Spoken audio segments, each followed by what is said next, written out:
الرحیم الحمد للہ رب العالمین والصلاة والسلام علی اشرف الانبیاء والمرسلین اما بعد فاعوذ باللہ من الشیطان الرجیم بسم اللہ الرحمن الرحیم یا ایہا الذین آمنوا توبوا الی اللہ توبۃ نصوحا آمنت باللہ صدق اللہ مولانا العظیم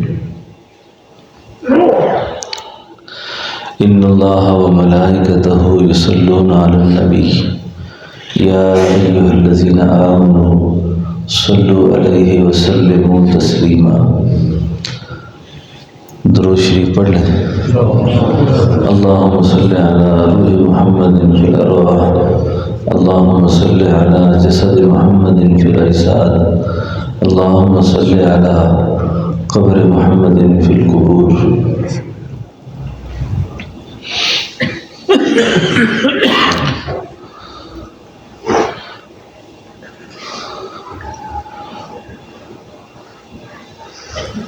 آپ نے ایک لفظ سب نے سن رکھا ہے، توبہ۔ توبہ کا لفظ سنا ہوا ہے نا؟ توبہ کیوں کرتا ہے آدمی؟ توبہ اس لیے کرتا ہے کہ بندہ اپنے آپ کو گناہگار سمجھتا ہے۔ جب اپنے آپ کو گناہگار سمجھتا ہے تو پھر توبہ کرتا ہے۔ اور توبہ کا کیا معنی ہے؟ توبہ کا کیا مفہوم ہے کہ جب آدمی صرف زبان سے یہ کہہ دے توبہ توبہ توبہ، تو کیا اس سے وہ مراد اس کی حاصل ہو جائے گی، یا توبہ کا کوئی الگ مفہوم ہے؟ تو صرف توبہ توبہ کرنا سے وہ چیز نہ مجھے آپ کو حاصل ہوگی، نہ کسی کو حاصل ہوئی آج تک، کہ گناہ بھی کرتا رہے اور بار بار دیکھے توبہ توبہ توبہ۔ تو توبہ کا مطلب یہ ہے کہ پچھلی زندگی سے سچے دل سے نادم ہو جائے، یعنی مصمم ارادہ کر لیا، پکا ارادہ کر لیا کہ یا اللہ آج کے بعد میں پچھلی زندگی میں جو کچھ ہوا وہ معاف کر، آئندہ وہ کام نہیں کروں گا۔ پکے ارادے کے بعد توبہ پھر ٹوٹ گئی، پھر توبہ کر لے پکی، پھر ٹوٹ گئی، پھر توبہ کر لے۔ لیکن ایسا نہیں ہے کہ ابھی میں نے گناہ کیا اور توبہ کر لی، توبہ کا صرف اتنا مطلب ہے کہ دوبارہ میں گناہ کروں گا، تو یہ توبہ بھی اللہ کے ہاں قبول نہیں ہے۔ یعنی توبہ کی شرائط میں یہ ہے کہ پچھلی زندگی میں جو کچھ ہوا اس کا پکے سچی نیت سے توبہ کر لے آدمی کہ یا اللہ اس سے پہلے جو ہوا تو مجھے معاف کر دے۔ اور توبہ جو ہے وہ ضروری نہیں ہے کہ آپ زبان سے وہ الفاظ کہیں توبہ توبہ کے۔ توبہ اصل میں نام ہے ندامت کا۔ توبہ اصل میں نام کس چیز کا ہے؟ ندامت کا، کہ بندہ دل سے نادم ہو جائے کہ یا اللہ یہ مجھ سے جو حرکت ہوئی ہے، یہ تو میں نے اپنے ساتھ ہی بہت زیادتی کی ہے، اور تیری بھی میں نے بڑی نافرمانی کر دی ہے، یا اللہ مجھے معاف کر دے۔ اب یہ اللہ جل شانہ جب معاف کر دیتے ہیں نا، معاف کر دیتے ہیں تو پھر وہ معاف کر ہی دیتے ہیں۔ ایسا نہیں ہے کہ اللہ معاف نہیں کرتے پھر۔ اور کئی لوگوں میں ایک بیماری ہے جو شیطان کی طرف سے ڈالی جاتی ہے، وہ یہ ہوتی ہے کہ بھئی میں نے تو اتنے زیادہ گناہ کیے ہیں، اتنی میری خطائیں ہیں، پتہ نہیں میں معاف ہوتا بھی ہوں کہ نہیں ہوں، اللہ مجھے معاف کریں گے کہ نہیں کریں گے۔ یعنی اس خیال سے توبہ نہیں کرنی چاہیے۔ یعنی توبہ کرتے وقت دل میں یہ خیال ہو کہ میں جو توبہ کر رہا ہوں یہ اللہ نے قبول کی ہے، پھر اللہ نے مجھے موقع دیا توبہ کا۔ اور یہ خیال دل میں لانا کہ میری توبہ قبول نہیں ہوگی، یہ آدمی اللہ کی قدرت پر عاجزی کا نشان لگاتا ہے۔ اللہ تو کہتے ہیں ان اللہ علی کل شیء قدیر، کہ میں قادر ہوں، آپ توبہ کر لیں، آپ توبہ کریں۔ جب آپ نے توبہ کر لی اللہ نے معاف کر دیا۔ اب توبہ میں یہ کیا خیال رکھنا ہے کہ پچھلی زندگی میں جو کیا تھا وہ کام دوبارہ نہیں کرنا، پکے ارادے سے کیا، بد نظری کی ہے، جھوٹ بولا ہے، غیبت کی ہے، بہتان باندھے ہیں، الزام لگائے ہیں، روزے کھائے ہیں، نمازیں چھوڑی ہیں۔ غرض اگر زمین آسمان کا خلا بھی گناہوں سے بھرا ہے نا، کہ بندہ اتنا زیادہ گناہ گار ہے، اتنا زیادہ گناہ گار ہے، اتنا زیادہ گناہ گار ہے۔ آپ کو بڑی عجیب بات سناؤں، ایک نوجوان بہت گناہ گار تھا، یہ پچھلے زمانے کی بات نہیں کر رہا میں، یہ 100 سال کی بات ہوگی، 80 سال کی بات ہوگی۔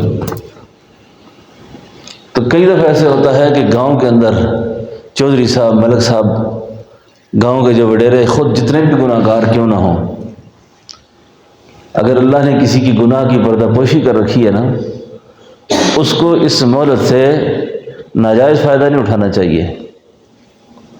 بعض اوقات ہم دوسرے آدمی کو نا بہت ذلیل کر دیتے ہیں، کسی سے گناہ ہو جائے اس کو بہت حقیر جانتے ہیں، اس کو بہت ذلیل سمجھتے ہیں، لیکن یہ پتہ نہیں کہ میرے اللہ نے میری کتنی پردہ پوشی کی ہے،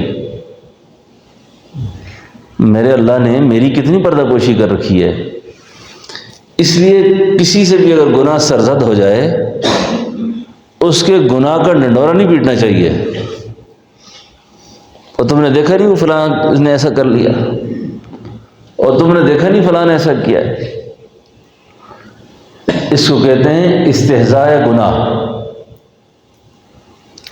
حدیث شریف میں آتا ہے کہ یہ جو استہزاء گناہ ہے، یہ شخص اس وقت تک نہیں مر سکتا جب تک کہ خود یہ اس گناہ میں مبتلا نہ ہو جائے۔ آپ کو میری بات سمجھ آ رہی ہے؟ یعنی ٹھٹھا کرنا، مذاق کرنا، کیونکہ معصیت جو ہے نا اس سے بڑی ابتلا اور کوئی نہیں ہے۔ اور اگر آپ کے سامنے کسی سے کوئی گناہ سرزد ہوا ہے یا اس پہ اتہام لگ گیا ہے یا آپ کے علم میں ہے کہ واقعتاً اس آدمی سے ایسی کوئی غلطی ہوئی ہے، اب نفرت اس کے گناہ سے ہے، اس شخص سے نہیں ہے۔ تو آپ کا کام یہ ہے، میرا کام یہ ہے کہ اس گناہ کا ڈنڈورا نہ پیٹا جائے، اس کا مذاق نہ کیا جائے۔ اگر ایسا ہوگا تو حدیث میں آیا کہ یہ شخص مر نہیں سکتا اس وقت تک جب تک کہ یہ خود اس گناہ کا ارتکاب نہ کر لے۔ تو اللہ رب العالمین نے جو ہمیں پردہ پوشی کر کے ہمیں جو مہلت دی ہے نا، اس پر اللہ کا شکر کرنا چاہیے۔ آپ اپنی بلوغت کے بعد سے اپنی ان سیاکاریوں کو اگر ملاحظہ فرمائیں، ہم اگر اپنے ان گناہوں کو دیکھیں جن کی گواہی صرف اللہ کے پاس ہے ابھی تک، تو ہم منہ دکھانے کے قابل ہیں کسی کو؟ پانی لاؤ۔ کوئی شخص منہ نہ دکھا سکے کسی کو، آنکھ نہ ملا سکے کسی سے۔ جب میرے اللہ نے میری اتنی پردہ پوشی کی ہے تو مجھے بھی چاہیے کہ میں اللہ کی مخلوق کی ستاری رکھوں، اس کی پردہ پوشی کروں۔ ہم جب کسی کا استہزاء کریں گے نا تو کہیں گے اللہ معاف کرے یہ شخص اس طرح ہے، تو کس طرح ہے؟ تو بات یہ عرض کر رہا تھا کہ وہ جو چودھری صاحب تھے، ملک صاحب تھے، اور محلے کے امام صاحب، انہوں نے اس نوجوان کو شہر سے نکال دیا، بستی سے نکال دیا۔ اور جب بستی سے نکالا اس کو،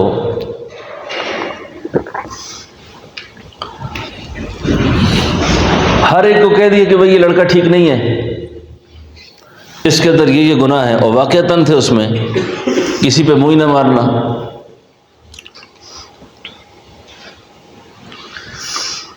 قضاء و قدر کی فیصلے کہ وہ نوجوان کسی حادثے میں فوت ہو گیا۔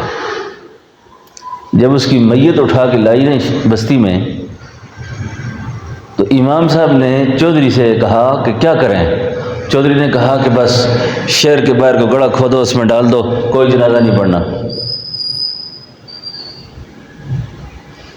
یہ بڑا ذلیل آدمی ہے، یوں ہے یوں ہے۔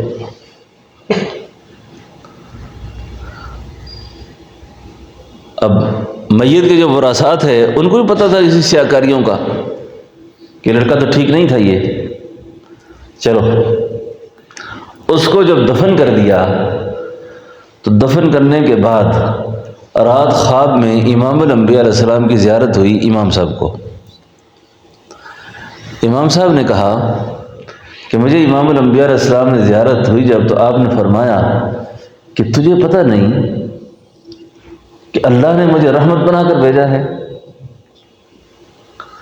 اور آپ کی نظر سے قرآن پاک کی آیت نہیں گزری کہ وما ارسلناک الا رحمت للعالمین؟ جتنا بھی گناہ گار صحیح، آخر میرا امتی تھا، میرا امتی تھا، یہ کیا کیا تم نے؟ دوبارہ زیارت ہوئی، تیسری بار جب زیارت ہوئی تو یہ امام صاحب چودھری کے پاس گئے، کہنے لگے مجھے لگتا ہے یہ بستی والے غرق ہو جائیں گے سارے، ہم تباہ ہو جائیں گے سارے، کہ جنازے کے بغیر ہم نے ایک آدمی کو دفن کیا ہے، اس نے کلمہ پڑھا ہوا تھا، مسلمان تھا وہ۔ اب اللہ کے حبیب فرما رہے ہیں میں تو رحمت بنا کر بھیجا گیا ہوں، اور میری امت کا ایک آدمی، تم نے ایسا کیوں کیا ہے؟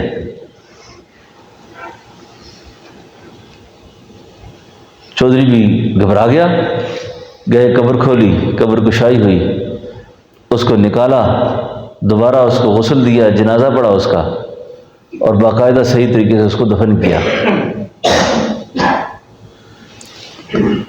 خیر یہ تو واقعہ مجھے ایسے یاد آ گیا، درمیان سے عرض کر دیا آپ سے۔ تو اللہ رب العالمین گناہگاروں کو کہہ رہے ہیں، گناہگاروں سے قل یا عبادی الذین اسرفوا علی انفسہم لا تقنطوا من رحمت اللہ۔ اگر یہ نیک اور پارسا ہوتے تو ان کو تو کچھ اور کہا جاتا نا۔ گناہگار ہیں پھر بھی کہا یا عبادی الذین اسرفوا، اے میرے بندو۔ ہم تھوڑا سا کوئی گناہگار ہو جائے نا، اس کو منافق، فاسق، کافر، کیا کہتے ہیں اس کو؟ یا عبادی الذین اسرفوا علی انفسہم لا تقنطوا من رحمت اللہ۔ اللہ کہتے ہیں میری رحمت سے مایوس نہیں ہونا، اللہ کی رحمت سے مایوس نہیں ہونا۔ تو یہ بھی ایک بیماری ہے جو انسان میں موجود ہے کہ جی میں تو بہت گناہ گار ہوں، میری پتہ نہیں بخشش بھی ہے کہ نہیں ہے۔ اب اس وسوسے کی وجہ سے یہ اعمال نہیں کر سکتا،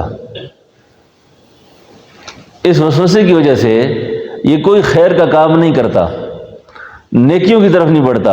ایسے ہی گناہ گار آدمی ویسے بھی پتہ نہیں آخر میں کیا ہوگا، پہلے اتنا ہے تو اور بھی کچھ اور صحیح ہے صاحب۔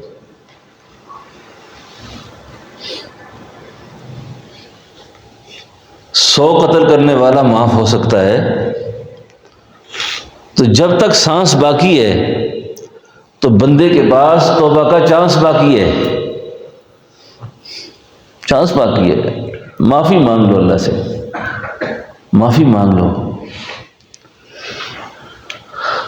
تو لا تقنطوا من رحمت اللہ کی رحمت سے مایوس نہیں ہونا۔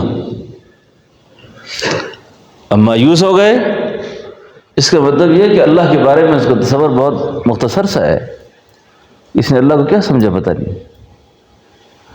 وہ تو بہت کریم ذات ہے، بہت کریم ذات ہے،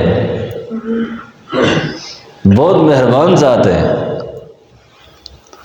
اس کی معافی مانگنے کی دیر ہے، اس کی معاف کرنے میں کوئی دیر نہیں۔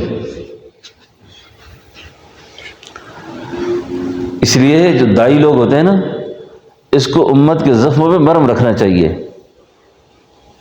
امت کے زخموں پہ مرہم رکھنا چاہیے، مرہم، زخم کو اندمال زخم کا اس کو کریم دینا چاہیے، نہ کہ ان کو مایوس کرے آدمی، تو کسی کام کا نہیں ہے، بس کچھ نہیں ہو سکتا تمہارا، کچھ بھی نہیں ہو سکتا تمہارا۔ کیوں نہیں ہو سکتا؟ ایک لا الہ الا اللہ، اب اگر اس توبہ کے باب میں بات عرض کروں نا، کتابوں میں ایک واقعہ لکھا ہے، ایک شخص نے بارگاہ رسالت میں حاضر ہو کر ایک اعتراف گناہ کیا، اور اس کے بعد عرض کیا کہ حضور اگر معافی ہو سکتی ہے؟ اس نے کہا کہ میں نے ایک مردہ جسم سے بدکاری کی ہے،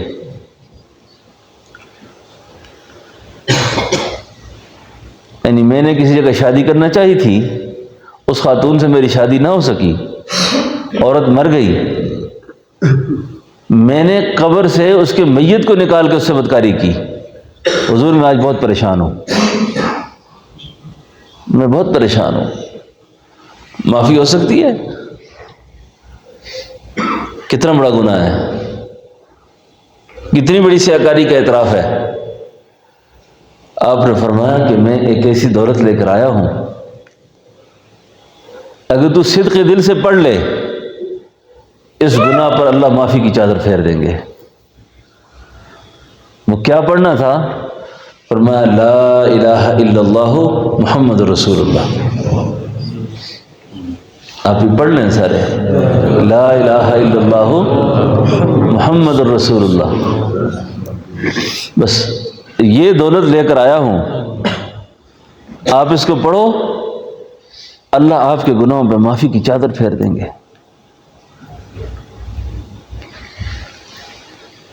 بچی کو زندہ دفن کیا، زندہ درگور کر دیا، اور سینے پر پتھر کی ایک سل رکھی، بچی چلاتی رہی، چیختی رہی، زبان حال سے کہہ رہی ہے ابو نہ مار مجھے، ساری زندگی تیرے گھر نہیں آؤں گی، جنگلوں میں وقت گزار لوں گی، نہ مار۔ لیکن باپ کی سخت دلی اس قدر کہ بچی کو سر کے بالوں سے پکڑ کر گڑے میں رکھ دیا، پتھر کی سل سینے پہ رکھ دی، بچی چلاتی رہی۔ ادھر قرآن اترتا ہے، جبریل آتے ہیں اور فرماتے ہیں محبوب پیغمبر، قرآن کہتا ہے وَإِذَا الْمَوْءُودَةُ سُئِلَتْ بِأَيِّ ذَنبٍ قُتِلَتْ، کہ نومولود بچی سوال کرے گی اس دن اپنے باپ سے کہ مجھے کیوں قتل کیا تھا، کیوں مارا تھا، کیوں مارا تھا مجھے۔ ادھر قرآن اترتا ہے، اس شخص کے کانوں میں یہ آواز پڑتی ہے کہ قرآن اتر گیا ہے اور یہ جو بچیوں کے ساتھ ظلم ہو رہا ہے، زیادتی ہو رہی ہے، کہ ان کو کس پاداش میں مارا گیا۔ تو یہ شخص پریشان ہو کے آتا ہے، کہتا ہے حضور بڑی پریشانی ہے، مجھے بڑی پریشانی ہے کہ بہت بڑا گناہ کیا، زمین سے بڑا، آسمان سے بڑا۔ آج وہ بچی روزانہ خواب میں ملتی ہے اور کہتی ہے کہ بجی قیامت والے دن اللہ کی عدالت میں میرا ہاتھ ہوگا اور آپ کا گریبان ہوگا کہ مجھے آپ نے کیوں زندہ مارا تھا، کیوں قتل کیا تھا۔ یہ اس ماحول کی، اس جہالت والے ماحول کے اندر یہ تھا کہ کوئی داماد بن کر ہمارے گھر نہ آ جائے، کوئی داماد نہ بن جائے ہمارا۔ ایسے ماحول کے اندر رسول اللہ صلی اللہ علیہ وسلم نے اس شخص کو کیا تسلی دی، کیا فرمایا؟ فرمایا ایک نسخہ میں لایا ہوں، ایک دولت میرے پاس ہے، اگر آج تو توبہ کر لے، توبہ، تو تیرے اس گناہ پر معافی کی چادر پھر جائے گی۔ وہ نسخہ کیا ہے؟ لا الہ الا اللہ محمد الرسول اللہ، لا الہ الا اللہ محمد الرسول اللہ۔ بس صدق کے دل سے پڑھ لیں۔ اب آپ یہ بتائیے کہ جن دو گناہوں کا بھی ذکر ہوا، یہ بڑے گناہ شمار ہوتے ہیں، بڑے گناہ ہیں، لیکن ان سے بڑا گناہ کفر ہے، اس سے بڑا گناہ شرک ہے۔ اگر شرک اور کفر معاف ہو سکتا ہے تو باقی گناہ تو سب اس کے پیچھے ہیں، ہے کہ نہیں ہے؟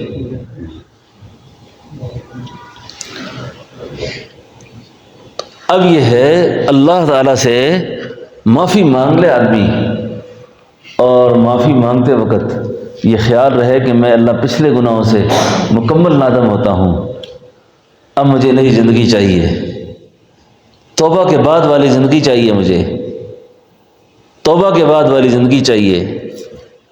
اب آپ نے توبہ کر لی، آپ کا صلح ہو گیا اللہ سے، جب جھگڑا ختم، صلح ختم ہو گئی، اب پچھلی زندگی کو نہ یاد کریں، اگلی زندگی گزاریں آپ۔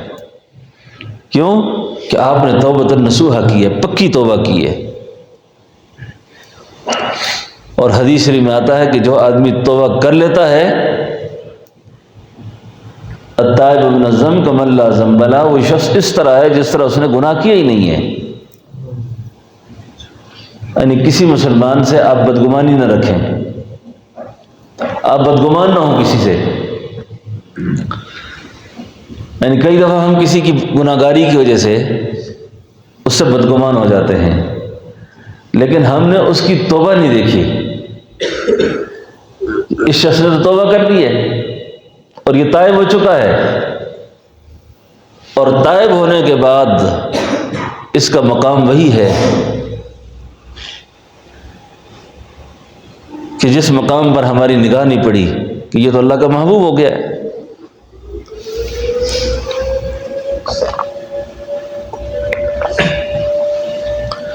یہ اللہ کا محبوب ہو گیا ہے۔ قرآن کریم کے اندر بڑے مفسر صحابی گزرے ہیں، حضرت عبداللہ بن مسعود۔ حضرت عبداللہ بن مسعود رضی اللہ عنہ بہت جلیل قدر صحابی تھے، بہت بڑے مفسر قرآن صحابی تھے۔ اللہ نے قرآن کے مضامین ان پر کھولے، قرآن کے حقائق کھولے ان پر، قرآن کی معرفت کھلی ان پر، عجیب عجیب اسرار اللہ نے ان پہ کھولے۔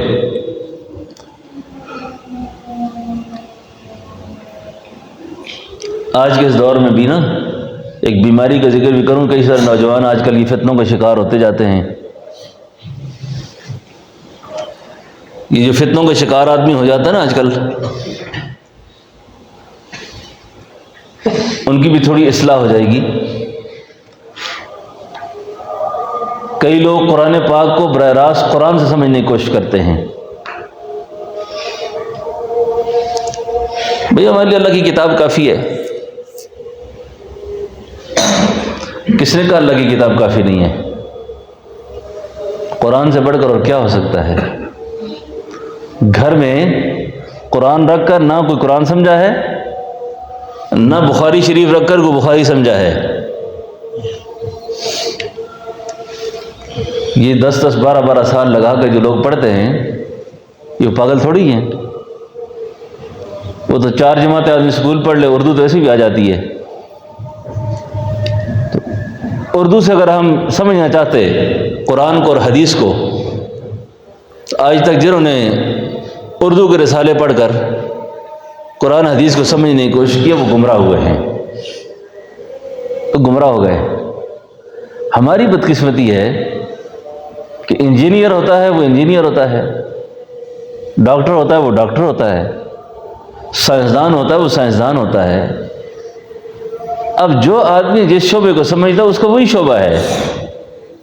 اب انجینئر اٹھ کر قرآن کی تشریح شروع کر دے، حدیث کی تشریح شروع کر دے، ڈاکٹر اٹھ کر اس کا مقصد تھا بدن پہ کام کرنا، اس نے دین شروع کر دے، تو پھر گمراہیاں پیدا ہوتی ہیں، گمراہی پیدا ہوتی ہے۔ تو آج کل بھی اس فتنے کو سمجھنے کی بڑی سخت ضرورت ہے۔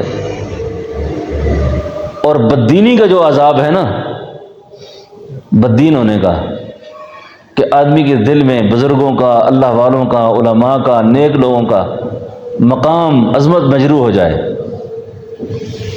اور حدیث پر شک پیدا ہو جائے، قرآن کریم پر شک پیدا ہو جائے، تو ایسا آدمی آخر کار بے دین ہو کے دنیا سے رخصت ہوتا ہے، اس کو کوئی مذہب نہیں ہوتا۔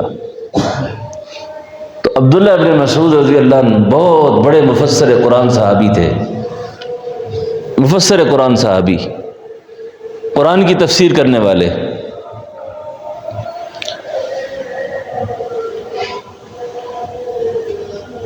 ایک بات تو ان کی پہلے یہ عرض کر دوں، انہوں نے ایک آدمی کو دیکھا کہ وہ ساز بجا رہا ہے، ساز جیسے آج کے دور میں گٹار بجا رہا ہے، اور ساتھ گیتیں گا رہا ہے، گویا ہے، گیت گا رہا ہے، گٹار بجا رہا ہے، منہ سے شراب لگی ہوئی ہے۔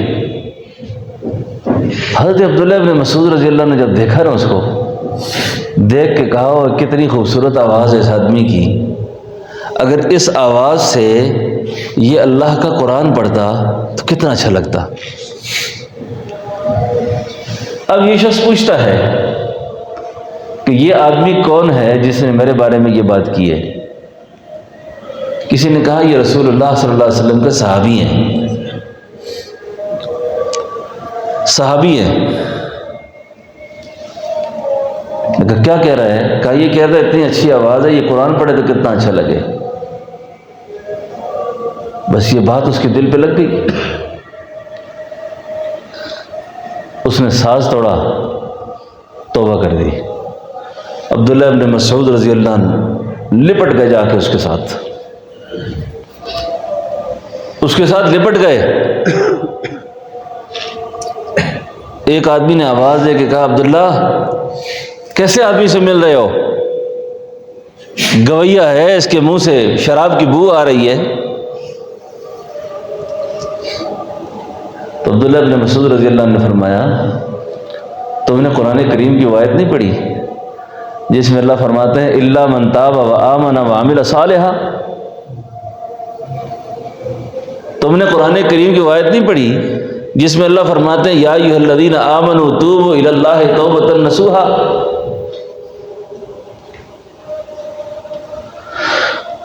سمجھ گئے میری بات کو؟ عبداللہ ابن مسعود کی ایک اور بات عرض کر دوں، یہ بہت نحیف البدن تھے، بہت پتلا جسم تھا ان کا، اور دوست کبھی کبھی ان سے مذاق بھی کرتے تھے، ان سے گپ شپ کرتے تھے۔ ان کی ٹانگیں بہت پتلی تھیں۔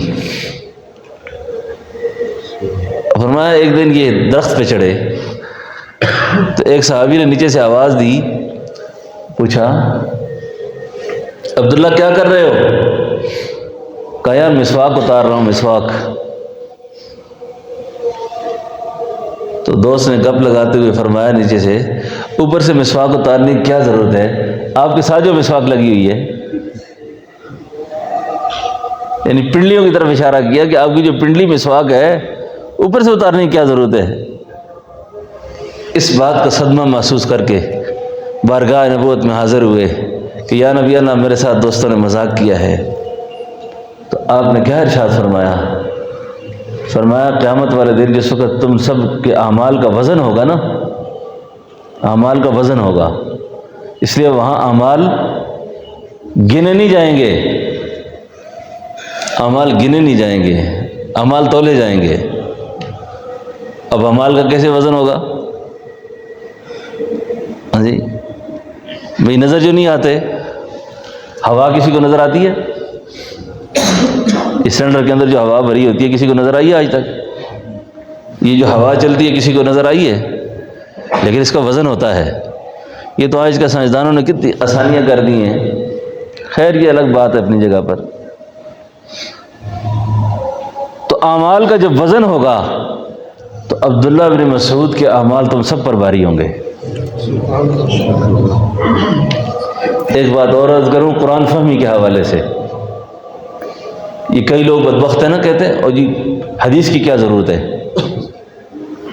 اور کچھ لوگ کہتے ہیں حدیث، میں سمجھتا ہوں حدیث کو، حدیث نمبر 82، حدیث نمبر فلانا، یہ تو کیمرے کے پاس بیٹھ کے کہتے ہیں نا، کسی اہل علم کے سامنے آگے بات کرے پھر پتہ چلے۔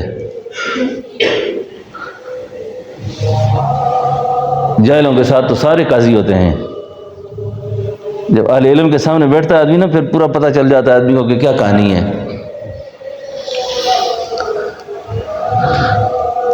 تو اس لیے فتنوں سے بھی بچنے کی دعا کرنی چاہیے، اور یہ دعا رمضان شریف میں خاص طور پہ پڑھیں آپ، ربنا لا تزغ قلوبنا بعد اذ ہدیتنا۔ حضرت ثانی فرماتے ہیں کہ یہ جو فرمایا اللہ نے کہ بعد اذ ہدیتنا، اس کا مطلب یہ ہے کہ ہدایت کے بعد بھی گمراہی کے امکان موجود ہے۔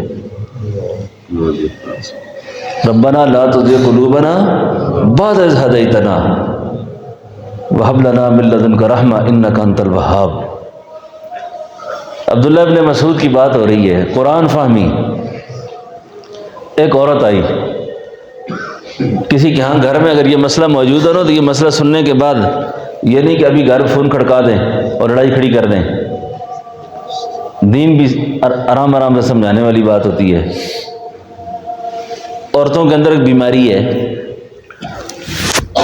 عورتوں میں ایک بیماری ہے یہ وشمہ لگانا، وشمہ، اس کو گونا گدوانا بھی کہتے ہیں۔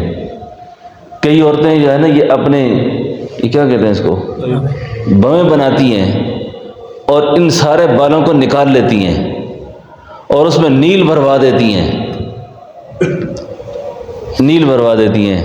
اور کئی ایک ناکام عاشق ہوتے ہیں، کہیں معاشقہ لڑتا ہے نا تو وہ اپنے بازوؤں پر نا تیر بنا دیتے ہیں، اس سے تیر گزار دیتے ہیں، ایس اے فلاں،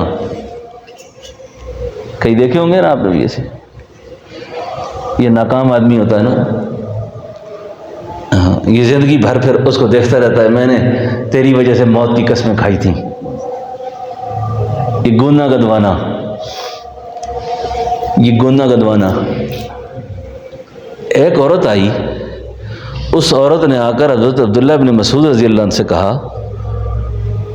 کہ میں نے آپ کے حوالے سے ایک بات سنی ہے کہ رسول اللہ صلی اللہ علیہ وسلم نے فرمایا کہ جو عورت وشمہ لگائے، یہ گونا گدوانا، اس عورت پہ اللہ کی لعنت ہے، اس پہ اللہ کی لعنت ہے۔ میں نے تو سارا قرآن پڑھا ہے، مجھے پورے قرآن میں ایسی کوئی بات نظر نہیں آئی۔ اب حدیث کی ضرورت سمجھیں اور عبداللہ ابن مسعود کا مقام سمجھیں۔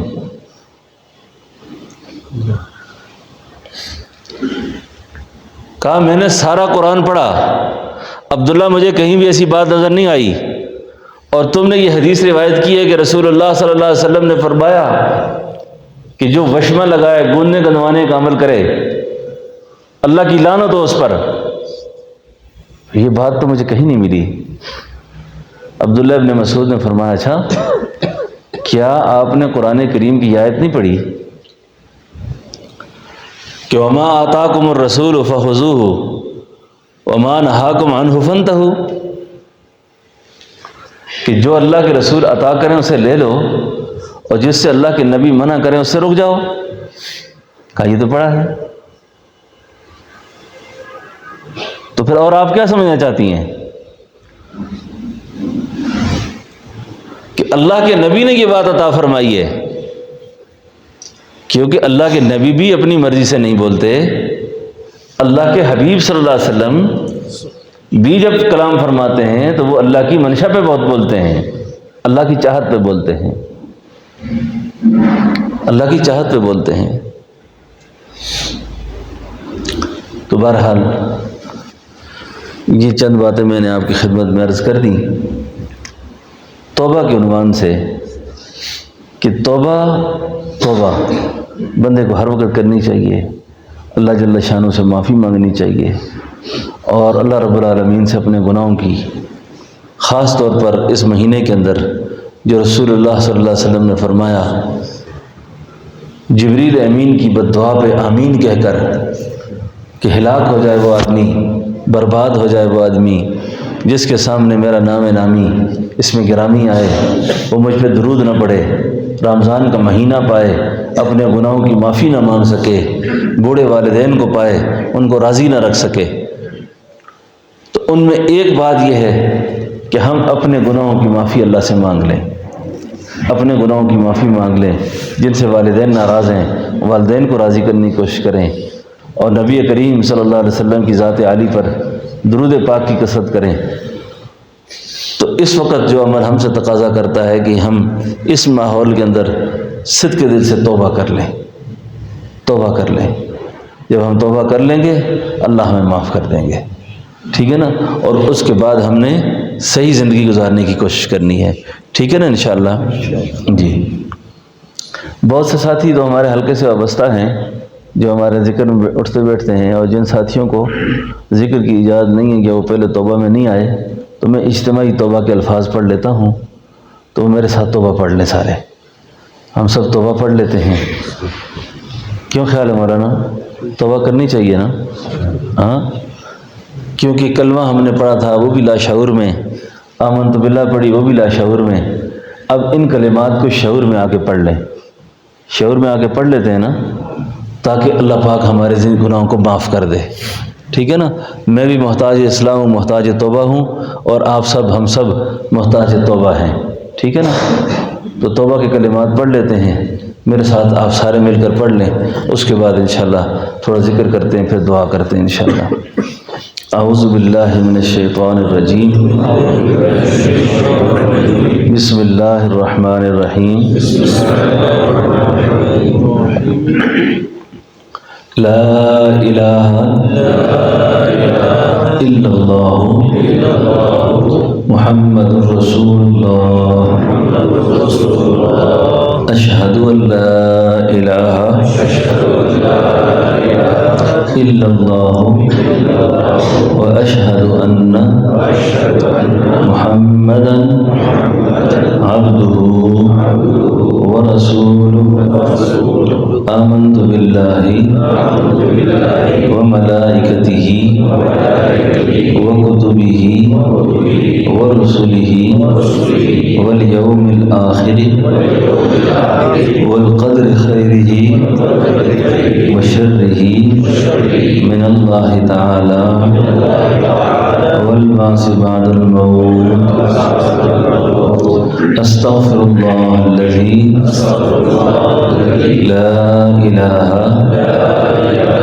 الا هو الحی القیوم واتوب الیہ، استغفر اللہ الذی لا الہ الا هو الحی القیوم واتوب الیہ، استغفر اللہ الذی لا الہ الا هو الحی القیوم واتوب الیہ۔ اللہم صلی علی سیدنا ونبینا ومولانا محمد وبارک وسلم۔ یا اللہ، میں توبہ کرتا ہوں کفر سے، شرک سے، بدعات سے، رسومات جاہلیہ سے توبہ کرتا ہوں، بے نمازی سے، بے دینی سے، بے حیائی سے توبہ کرتا ہوں، آج کے بعد نماز کی پابندی کروں گا، زندگی کے ہر معاملے میں شریعت کی پابندی کروں گا، سنت کا اہتمام رکھوں گا۔ یا اللہ میری اس توبہ کو قبول فرما، اور سلسلہ عالیہ نقش بندیہ میں میری اس بیعت کو قبول فرما۔ یہ سب کی اعلانیہ توبہ ہو گئی ہے۔ اب پورا یقین رکھیں، پورا یقین رکھیں، میں تو اس یقین کے ساتھ پڑھتا بھی ہوں، توبہ کرتا بھی ہوں کہ اگر ابھی موت آ گئی نا تو بالکل بخشے بخشا جنت جائیں گے سیدھا، بخشے بخشا ایسا ہے۔ کیوں کہ ہم نے توبہ کر دی ہے، اللہ سے معافی مانگ لی ہے، اللہ نے معاف کر دیا ہے۔ ٹھیک ہے، اب خاص طور پر دو معمولات ذکر کے اعتبار سے ہیں۔ ایک ذکر اسم ذات ہے، اسم ذات کا جو ذکر ہے نا، یہ اللہ اللہ اللہ کا ذکر ہے۔ یہ اللہ اللہ کا جو ذکر ہے، یہ اتنا اونچا وظیفہ ہے، اتنا بڑا وظیفہ ہے کہ اللہ تعالیٰ نے نبی پاک صلی اللہ علیہ وسلم کے ساتھ جو دوسری گفتگو فرمائی ہے، یعنی دوسری وحی جو فرمائی، اس دوسری وحی میں آپ نے فرمایا وَاذْكُرِ اسْمَ رَبِّكَ، نبی جی آپ مجھے یاد کیا کریں میرے نام سے۔ تو میرا نام کیا ہے؟ اللہ اللہ اللہ۔ بالاتفاق اکثر اولیاء کرام یہی فرماتے ہیں کہ اللہ کا جو اسم اعظم ہے نا، لوگ پوچھتے ہیں اسم اعظم کیا ہے؟ اللہ کے تو سارے ہی نام اسم اعظم ہیں، سارے ہی نام بڑے ہیں، لیکن یہ نام یہی اسم اعظم ہے، یعنی اللہ اللہ اللہ اللہ۔ تو کوئی ساتھی بھی اعتکاف کے دوران وقت ضائع نہ کرے اپنا۔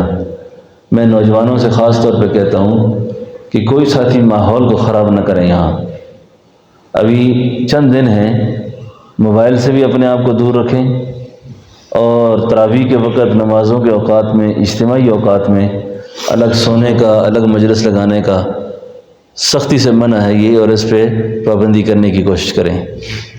ٹھیک ہے نا، اجتماعی اوقات میں جیسے تراویح کھڑی ہے، کوئی ساتھی سین میں نہ بیٹھ جائے، کوئی ساتھی جا کے نیچے لیٹ نہ جائے، کوئی بیمار ہے، کوئی پریشان ہے، کوئی الگ مسئلہ ہے۔ باقی یہ ہے کہ نہ موبائل میں گھسے اور نہ کوئی ایسی حرکت کرے کہ جو اعتکاف کے ماحول کے اندر نقصان پیدا ہو اور روحانی ماحول میں خلل واقع ہو۔ تو اس وقت کو قیمتی جانتے ہوئے ایک تو یہ ہے کہ ذکر اسم ذات اس کو کثرت سے کریں، اور دوسرا درود شریف۔ درود شریف میں آسان درود میں آپ کو عرض کر دیتا ہوں، وصلی اللہ علی النبی الامی، وصلی اللہ علی النبی الامی، وصلی اللہ علی النبی الامی۔ پڑھیے، وصلی اللہ علی النبی الامی، وصلی اللہ علی النبی الامی، وصلی اللہ علی النبی الامی، وصلی اللہ علی النبی الامی۔ اس درود شریف کو تسبیح کے بغیر بھی اگر پڑھیں تو یہ 25 منٹ اس رفتار سے پڑھیں جتنی میں نے پڑھا ہے، تو یہ 1000 ہو جاتا ہے۔ وصلی اللہ علی النبی الامی، وصلی اللہ علی النبی الامی، وصلی اللہ علی النبی الامی۔ نبی پاک صلی اللہ علیہ وسلم نے ارشاد فرمایا کہ جو شخص مجھ پر 1000 بار درود پڑھتا ہے، اللہ تعالیٰ اس کو مرنے سے پہلے اس کا جنت والا اسے گھر دکھائیں گے۔ اس کے جو جنت میں گھر ہے نا، اللہ اس کو دکھائیں گے۔ تو یہ وظیفہ پکا کرو، اللہ اللہ اللہ اللہ۔ تو یہ اللہ اللہ کا جو وظیفہ ہے نا، اس کو زبانی پڑھنا ہو نا تو اتنی آواز کے ساتھ پڑھنا ہے کہ جس سے اپنے کان سنیں۔ آپ چادر ڈال کے بیٹھ جائیں، کونے میں بیٹھ جائیں، تنہائی میں بیٹھ جائیں، اتنی آواز سے پڑھیں کہ آپ کے کان سنیں۔ اللہ اللہ اللہ اللہ اللہ اللہ اللہ اللہ اللہ اللہ اللہ اللہ اللہ اللہ اللہ۔ سمجھ آ رہی ہے نا؟ یعنی اتنی آواز سے پڑھیں، اور پھر اسی ذکر کو اس میں ذات کو آنکھیں بند کر کے دل کے اوپر خیال رکھ کر تھوڑی دیر تصور اس میں ذات کریں، یعنی دل کے اوپر یہ خیال رکھیں کہ اللہ کا یہ مبارک نام میرے دل پر لکھا ہوا ہے اور میرے دل کی ساری ظلمت سیاہی دور ہو رہی ہے اور میرے دل سے آواز آ رہی ہے اللہ اللہ اللہ اللہ اللہ اللہ۔ تو اس کا تھوڑی دیر مراقبہ بھی کریں، ٹھیک ہے نا؟ اور یہ درود شریف اور یہ اس کے علاوہ استغفار ہے، سبحان اللہ و بحمدہ سبحان اللہ العظیم ہے، تسبیحات ہیں جی، اور باقی جتنے معمولات آپ کو سہولت سے کر سکتے ہیں وہ کرتے رہیں، تلاوت قرآن شریف ہے، باقی معمولات وہ اپنے اپنے وقت پہ سارے کریں، لیکن بطور علاج بھی ظاہری باطنی بیماریوں کے لیے بھی، یعنی جس سے فوری آپ کو فائدہ زیادہ ہوگا وہ یہ دو ذکر ہیں، درود شریف اور ذکر اسم ذات۔ اور اس کے علاوہ نفی اثبات میں جیسے لا الہ الا اللہ ہے، لا الہ الا اللہ، لا الہ الا اللہ، زندگی میں ایک دفعہ 70,000 کی تعداد اس کی پوری کرنی چاہیے، زندگی میں ایک دفعہ پڑھ لے آدمی 70,000 بار لا الہ الا اللہ، لا الہ الا اللہ، لا الہ الا اللہ، لا الہ الا اللہ۔ یہ اپنی جگہ پر ہے، لیکن زندگی بھر کا وظیفہ اور معمول آپ کا بس یہ ذہن میں رہے کہ وہ یہ ہے اللہ اللہ اللہ اللہ اللہ اللہ، بس اس پر اس کے اتنا پکا ہو جائے کہ آپ کے رواں رواں جسم میں یہ ذکر داخل ہو جائے، جسم میں داخل ہو جائے۔ اور اس ذکر کی جو تاثیر ہے نا، جادو ہے، نظر ہے، حسد ہے، شریر جنات ہیں، باقی جتنے بھی یہ غیر قوتیں ہیں وہ اس ذکر کا سامنا نہیں کر سکتی، اس ذکر کا سامنا نہیں کر سکتی۔ یہ میرے اپنے تجربے میں ہے کہ ایک بار اللہ کا نام لے لیں آدمی، ایک بار بڑی سی بڑی سرکش قوت جل کے ختم ہو جاتی ہے۔ میں صرف آپ کو ایک ہم کیونکہ ایسے ہی لوگ ہیں نا، تسلی پہ سن لیتے ہیں، بڑا مزہ بھی آتا ہے اسی بات کا۔ میں اپنی بات کرتا ہوں کہ میں نے ایک خواب دیکھا، یہ جو سامنے صحن ہے نا، اس سامنے صحن میں بڑے خطرناک قسم کے کتے کھڑے ہیں اور صف میں کھڑے ہیں، صف بنا کر کھڑے ہیں۔ تو میں جیسے یہاں بیٹھا ہوں نا، میں اسی طرح کھڑا ہوں کسی جگہ، اسی جگہ پر سارے کتے مجھے غرا رہے ہیں۔ کتے کا غرانا سمجھتے ہیں نا، یعنی ہر ایک کتا اس پروگرام میں ہے کہ مجھ پہ حملہ کرے۔ آپ یقین کریں، اللہ کے گھر میں ہوں، میں بالکل بے خوف ہوں۔ میں کیوں بے خوف ہوں؟ میں نے کہا یہ جب میرے پاس آئیں گے نا تو میرے پاس ایک ایسی چیز ہے، میں آگے وہ چلاؤں گا تو ان کا کام کر دوں گا میں۔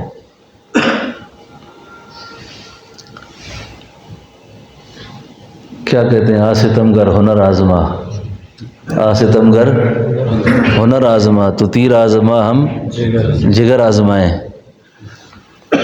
بس ایک کتا سب سے نکلا، میرے پیچھے دوڑا، جب میرے پاس آیا نا تو میں نے کہا اللہ، ایک تھپڑ لگایا میں نے اس کتے کو، اس کو آگ لگ گئی،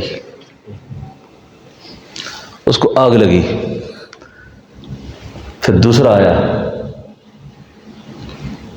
میں نے پھر کہا اللہ، ایک اور لگائی، اس کو بھی آگ لگ گئی۔ ساری صف میرے سامنے جل کے خاک ہو گئی، ساری صف جل گئی۔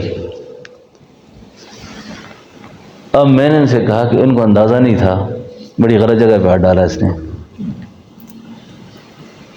تو یہ صرف آپ کو تسلی کے لیے میں نے یہ بات کی، تاکہ آپ سمجھیں کہ یہ بہت بڑی دولت میں نے لوٹا دی آپ پر، بہت بڑی دولت بتائی آپ کو۔ کئی لوگ کہتے ہیں نا اچھا یہی ذکر ہے جی، اور کچھ اور کیا ہو، یعنی یہ کوئی معمولی بات ہے، اور کوئی خاص وظیفہ ہے پیر صاحب؟ اس سے بڑا وظیفہ ہی کوئی نہیں۔ اس وظیفے کو کہتے ہیں یہ سیف قاطع ہے، اس وظیفے کا کرنے والا وہ تلوار ہے جسے کاٹ کوئی نہیں سکتا. جو دشمنی کرے مر جائے، تباہ ہو جائے.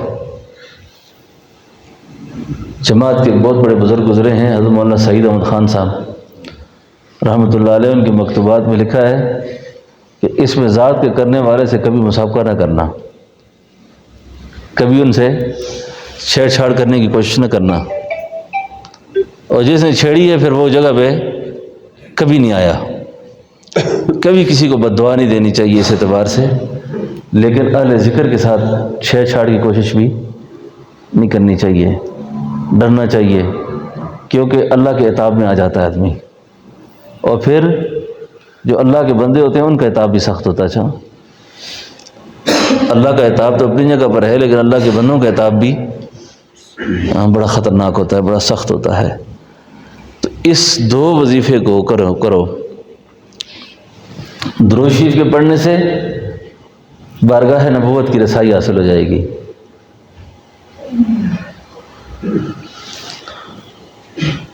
حضوری نصیب ہوگی، تعلق نصیب ہوگا، یعنی آپ کی ایک جان پہچان ہوگی. اللہ کے نبی سے بھی جان پہچان بڑی ضروری ہے، اور وہ درود کے ذریعے سے ہوگی. آپ کو روز نام پکارا جائے گا، روز نام بولیں گے، روز فرشتے لے جائیں گے کہ آپ کے امتی نے آج پھر پڑھ لیے درود، یہ پڑھا ہے، یہ پڑھا ہے، یہ پڑھا ہے. تو آپ کا نام اتنی بار وہاں لیا جائے گا، اتنی بار لیا جائے گا کہ آپ کی جان پہچان پیدا ہو جائے گی، آپ کی جان پہچان پیدا ہو جائے گی. اور ذکر جب کریں گے تو ذکر اسی وقت آپ کر سکتے ہیں جب اللہ آپ کو یاد کرتے ہیں. فاذکرونی اذکرکم، تو مجھے یاد کر میں تجھے یاد کروں گا. ٹھیک ہے نا انشاءاللہ. تو اللہ جل شانہ ہم سب کو عمل کی توفیق نصیب فرمائے. اور یہ دو ذکر جو میں نے عرض کر دیے اس کا مراقبہ بھی کرنا ہے. اور انشاءاللہ اب آج وقت کتنا ہے سیری میں بھی؟ 28 وقت کم ہے. اچھا، تو انشاءاللہ کل آج میں تھوڑا سا خود لیٹ ہو گیا ہوں، تو اس لیے آپ بھی محسوس نہ فرمائیں. کوشش کریں گے کہ 2:30 بجے تک، 3 بجے تک، 2 بجے تک اپنے باقی معاملات سے فارغ ہو کر ہم بیان بھی کر لیں، اور ذکر بھی ہو جائے، مراقبہ بھی ہو جائے، دعا استغفار بھی ہو جائے. تو ابھی ساری کے وقت ہے، اجتماعی عمل ہے، تو اجتماعی عمل میں آپ شریک ہو جائیں. اور اس کے بعد فجر 5 بجے ہے نا؟ ہاں 5 بجے ہے. تو انشاءاللہ ساتھ ساتھ بات چیت چلتی رہے گی. اور دن کو 10 بجے کا ٹائم ہے، 9:30. تو آپ نے اپنی شان سے رکھا ہے. ہاں، تو 10 بجے انشاءاللہ 10 بجے تک ساتھی وضو کر کے، کوئی ساتھی نیچے 10 بجے کے بعد نیچے نہ ہو، 10 بجے اٹھ کر چاشت کی نماز پڑھ لیں. چاشت کی نماز جو ہے 10 بجے پڑھ کے، اور اس کے بعد حلقے میں تشریف لے آئیں. انشاءاللہ جو مقررہ ساتھی ہوں گے وہ تعلیم بھی کریں گے، اور اس کے بعد جو بھی آج کے نظم میں جو ہوں گے وہ آج سارا نظم انہی کا ہوگا. پھر کل کا نظم الگ ہے، روز کے تعلیم والے ساتھی تبدیل ہوتے رہیں گے. تھوڑا سا ٹائم بڑھا دے تاکہ آرام اچھا ہو جائے، تو پھر باقی پورا دن جو ہے کتنا ہو جائے، جتنا بھی بڑھا سکے. 11 بجے کر لیں. جی 11 بجے کر لیں. 11 بجے تک کر لیں تاکہ اس ٹائم میں اچھی طرح. ٹھیک ہے، 11 بجے سے پہلے انشاءاللہ 11 بجے تک جو ہے نا، 11 بجے تک کافی آرام ہو جائے گا نا جی. بس 11 بجے انشاءاللہ وضو کر کے پھر یہاں آ جائیں گے، بس کمر باندھ کے انشاءاللہ پھر اگلے معمولات میں شریک ہو جائیں گے انشاءاللہ. ٹھیک ہو گیا انشاءاللہ؟ کتنے بجے؟ ہاں، یہ بھی حاجی صاحب نے آپ سب کی سفارش کر دی ہے. ہاں، تو انشاءاللہ 11 بجے کے بعد انشاءاللہ باقی معمولات ہو جائیں گے انشاءاللہ. اور آج جو ہے نا تعلیم جو ہے بھی ہوگی، اور مولانا حماد اللہ صاحب تشریف لے آئے ہیں نا جی. مولانا حماد اللہ صاحب کی تعلیم ہے، اور انشاءاللہ باقی جتنے مذاکرے ہیں وہ تجوید کا ہے، نمازوں کے ہیں، باقی جتنی چیزیں ہیں وہ آج خود ہی طے کر لیں گے سارے. اور 1:30 بجے نماز ہے جی، 1:30 بجے نماز ہے، 1:30 بجے. اور تقریباً یعنی 1 بج کے بس 1 بجے چھٹی ہو جائے، 2 گھنٹے بہت ہیں. تو 2 گھنٹے انشاءاللہ پھر ظہر کے بعد کے باقی معمولات ہو جائیں گے انشاءاللہ. ٹھیک ہے جی. ربنا تقبل منا انك انت السميع العليم وتب علينا انك انت التواب الرحيم. اللهم صل على سيدنا ونبينا مولانا محمد وبارک وسلم علیہ. اے اللہ ہم سب کے گناہوں کو معاف فرما. یا اللہ ہم سب کی خطاؤں سے درگزر فرما. اے اللہ ہم سب کی پریشانیاں دور فرما. اللہ ہم سب کی مشکلات کو آسان فرما. اے اللہ ہم سب کی تنگستیاں دور فرما. اللہ ہم سب کے قرض مرض دور فرما. اے اللہ ہم سب کو علت ذلت سے بچا. اے اللہ ہم سب کو بری موت سے بچا. اللہ برے انجام سے بچا. اے اللہ ہم سب کو محتاج ہونے سے بچا. اے اللہ ہم سب کو محتاج ہونے سے بچا. جتنی زندگی باقی ہے اے اللہ برکت و عافیت نصیب فرما. اے اللہ ہم سب کو ظالموں کے ظلم سے بچا. شریروں کے شر سے بچا. اے اللہ شریروں کے شر سے بچا. بخیلوں کے بخل سے بچا. اے اللہ بخیلوں کے بخل سے بچا. اے اللہ بخیلوں کے بخل سے بچا. نظر سے بچا. جادو سے بچا. حسد سے بچا. بخل سے بچا. اے اللہ تعلق معاملہ نصیب فرما. اپنی ذات کا تعلق ہمیں نصیب فرما. اے اللہ اپنے خاص فضل و کرم سے ہم سے شریر جنات کے اثرات کو دور فرما. ہم سے جادو حسد کو دور فرما. اے اللہ نظر بد کو دور فرما. اے میرے اللہ ہمیں حاسدین کے حسد سے محفوظ فرما. ظالموں کے ظلم سے محفوظ فرما. اے اللہ ہماری طرف سے کسی کو نقصان پہنچے اس سے ہماری حفاظت فرما. کسی کے ذریعے سے ہمیں نقصان پہنچے اللہ ہماری حفاظت فرما. اے میرے اللہ جب تک ہم زندہ ہیں ہم سب کو دین پہ زندہ رکھ. اے اللہ مرتے وقت ایمان نصیب فرما. یا اللہ مرتے وقت ایمان نصیب فرما. اے اللہ مرتے وقت ایمان نصیب فرما. اے اللہ ہمارے والدین کی, ہمارے بہن بھائیوں کی, ہمارے احباب کی, ہمارے رشتہ داروں کی, اے اللہ جتنے دنیا سے رخصت ہو گئے سب کی اللہ مغفرت فرما. اللہ سب کی مغفرت فرما. یا اللہ دادحال میں نانحال میں جہاں جہاں ہماری اموات ہوئی اللہ سب کی مغفرت فرما. یا اللہ سب کی مغفرت فرما. یا اللہ سب کی مغفرت فرما. جو بیمار ہیں گھروں میں اسپتالوں میں اللہ جی سب کو شفا کاملہ نصیب فرما. اللہ سب کو شفا کاملہ نصیب فرما. یا اللہ اس مجمع میں جتنے مقروض ہیں اللہ ان کے قرضوں کی ادائیگی کے اسباب پیدا فرما. جو پریشان حال ہیں اللہ ان کی پریشانیاں دور فرما. جو بچوں سے پریشان ہیں بچیوں سے پریشان ہیں اللہ ان کے بچوں بچیوں کو ہدایت نصیب فرما. یا اللہ بچوں کو بچیوں کو ہدایت نصیب فرما. اللہ سب کے لیے ہدایت کا سامان پیدا فرما. یا اللہ گمراہ ہونے سے بچا. بے دین ہونے سے بچا. اے اللہ ہماری نسلوں کے اندر کوئی ظالم نہ پیدا فرما. کوئی جاہل نہ پیدا فرما. کوئی بے دین نہ پیدا فرما. دین کے داعی پیدا فرما. علماء پیدا فرما. صلحاء پیدا فرما. مجاہد پیدا فرما. اے میرے اللہ تو ہم سب کے حال پہ رحم فرما. یا اللہ ہمارے احباب متعلقین جہاں جہاں سے انہوں نے لکھا ہے کہا ہے دعاؤں کا یہ ساری دعائیں اللہ ان کے حق میں بھی قبول فرما. اللہ ان کے حق میں بھی قبول فرما. یا اللہ ایک بندہ کینسر کا مریض ہے ہمارے دوستوں میں یا اللہ اس کے حال پر رحم فرما. بیمار اللہ اس کو شفا نصیب فرما. اور جتنے بیمار ہیں اللہ سب کو شفا نصیب فرما. ایک اور دوست کی جائز حاجت ہے یا اللہ یہ سارا جرگہ آپ کی بارگاہ میں سفارش کرتا ہے یا اللہ ان کو اس معاملے میں آسانیاں پیدا فرما. یا اللہ اور جتنے دوستوں نے کہا ہوا ہے یا اللہ سب کے جو مسئلے ہیں سب تجھے پتہ ہے اللہ سب کے مسئلوں کو حل فرما. اے میرے اللہ تو ہم پہ رحم فرما. ہماری قبروں کو ٹھنڈا فرما. ہماری قبروں کو جنت کے باغ بنا. اے اللہ ہماری قبروں کو جنت کے باغ بنا. یا اللہ قبر کے عذاب سے قبر کی سختیوں سے ہمیں محفوظ فرما. یا اللہ قبر کی سختیوں سے محفوظ فرما. اے میرے اللہ فلسطین کے مجاہدین کی مدد فرما. مجاہدین فلسطین کی مدد فرما. غزہ کے مسلمانوں کی مدد فرما. اے میرے اللہ بے یار و مددگار پڑے ہیں یا اللہ تو ان پر رحم فرما. اے اللہ تو ان پر رحم فرما. یا اللہ تو ان پر رحم فرما. اے اللہ تو ان پر رحم فرما. اللہ تو ان پر رحم فرما. اے اللہ تو ان پر رحم فرما. اے اللہ تو غزہ کے مسلمانوں کی مدد کر. یا اللہ تو فرشتوں کی نصرت بھیج کے یا اللہ تجھ سے کیا بعید ہے یا اللہ تو فرشتوں کی نصرت یا اللہ بھیج سکتا ہے یا اللہ تو بھیج کے یا اللہ ظالموں کو تباہ برباد فرما. اے اللہ تو ان ظالموں کو تباہ برباد فرما. یا اللہ فلسطین کی بہنیں لٹ گئی ہیں یا اللہ مائیں لٹ گئی ہیں یا اللہ بچے یتیم رہ گئے یا اللہ بچوں کو کوئی پتہ نہیں ہمارے ماں باپ کون ہیں یا اللہ.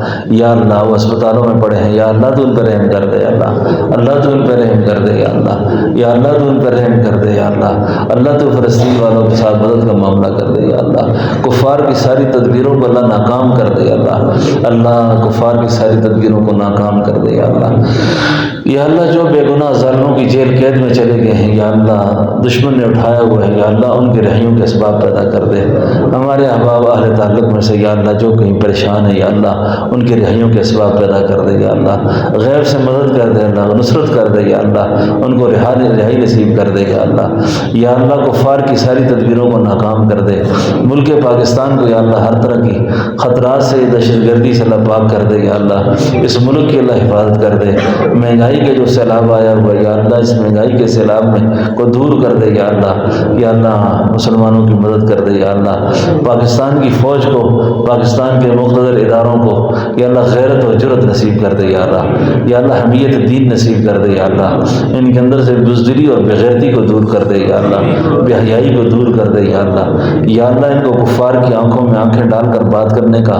حوصلہ نصیب کر دے یا اللہ، اس ملک کی سرحدوں کی اللہ حفاظت کر دے، اندرونی بیرونی خطرات و خدشات سے محفوظ کر دے یا اللہ، اپنے خاص فضل و کرم سے ہماری ان دعاؤں کو قبول فرما دے اللہ، دعاؤں کو قبول کر دے اللہ، ہماری دعاؤں کو قبول کر دے، ہماری بچیوں کے، ہمارے بچوں کے نصیب اچھے کر دے، اولاد کے صدموں سے بچا، اولاد کے دکھوں سے بچا، اولاد کی پریشانیوں سے بچا، اولاد کے غموں سے بچا، جو اولادیں تم نے بخشی ہیں یا اللہ ان کو نیک صالح کر دے، جن کی اولادیں نہیں اللہ ان کو نیک صالح اولادیں عطا کر دے یا اللہ، جو اولاد دے دی ہے یا اللہ ان پر اب مہربانی کر دے یا اللہ، ان پر رحم کر دے، اے میرے اللہ تو اپنے خاص فضل و کرم سے ہماری اولادوں کی حفاظت کر دے یا اللہ، ہماری زندگیوں میں بھی ہمارے مرنے کے بعد ہماری اولادوں کو گمراہ نہ کرنا یا اللہ، بے دین نہ کرنا یا اللہ، ان کو یا اللہ ظالم نہ رکھنا، ان کو جاہل نہ رکھنا یا اللہ، ان کو غریب نہ رکھنا، ان کو تنگ دست نہ رکھنا یا اللہ، ان کو مجبور نہ رکھنا